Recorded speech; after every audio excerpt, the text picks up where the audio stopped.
Hi, my name is Steven, an application engineer at Keysight Technologies, and today I'm going to tell you about the parallel capability on our RP7900 series regenerative power system. On the RP7900 series regenerative power system, it has the ability to parallel up to 15 units together for higher power. When you parallel 15 units together, it goes up to as high as 150 kilowatts. There are two ways to do this. One is a straight parallel mode, and in that mode, all the outputs are turned on and off together. The second is a master and slave mode, in which one of the units becomes the master, and anything you program on the master will control the rest of the slave units. And we're going to do this setup today and show you exactly how to set up master and slave mode. The first thing we got to do is jump to the back of the unit to make a few hardware configurations. In the back of the unit, there are 4 hardware connections that we need to make. First, we're going to connect the output terminals of the 2 units together. That's the positive and the negative output terminals. Next, we're going to connect the sense terminals of the 2 units together. Again, that will be the positive sense and the negative sense terminals. Third, we're going to go ahead and connect the communication port of the 2 units together.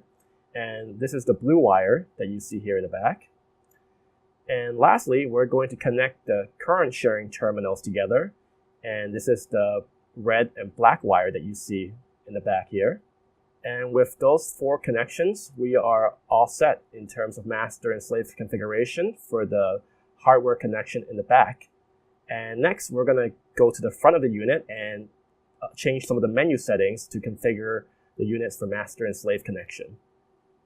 On the front of the unit, we're going to go into the menu settings and configure the top unit as the master and the bottom unit as the slave. To do this, we're going to go into Menu, we're going to go into System, Groups, and under Function, you're going to see Master and Slave function. On the top unit, since we want that to be the master, we're going to go ahead and select Master for the top unit. Now we're going to do the exact same thing for the bottom unit. We're going to go into System, Groups, Function, and instead of Master, we're going to select Slave. So now the top unit is set up as the master, and the bottom unit is set up as the slave.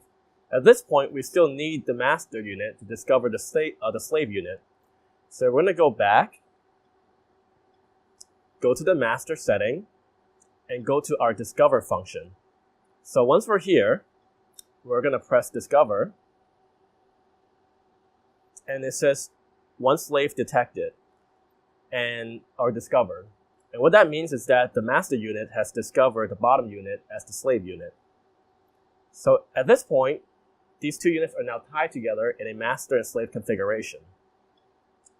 We're going to go back to the meter view.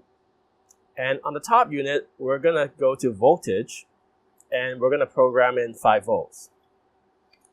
So since these 2 units are now in master-slave configuration, if I turn on the top unit, the bottom unit will turn on as well, since they're both tied together. So we've turned on the unit, and you can see that the meter on the top unit reads 5 volts, and the meter on the bottom unit also reads 5 volts. And if we turn it off on the top unit, both power supplies will also turn off together at the same time. So with this configuration, we can program this master and slave 2-unit combination as a single power supply.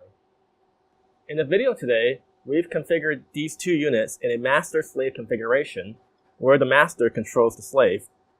Remember, you can configure up to 15 of these power supplies together for a total of 150 kilowatts. And in master-slave configuration, the master controls all the slave power supplies, so your overall system looks like one big power supply, and you only have to program one of them. Thank you very much for watching, and I hope you learned something new today.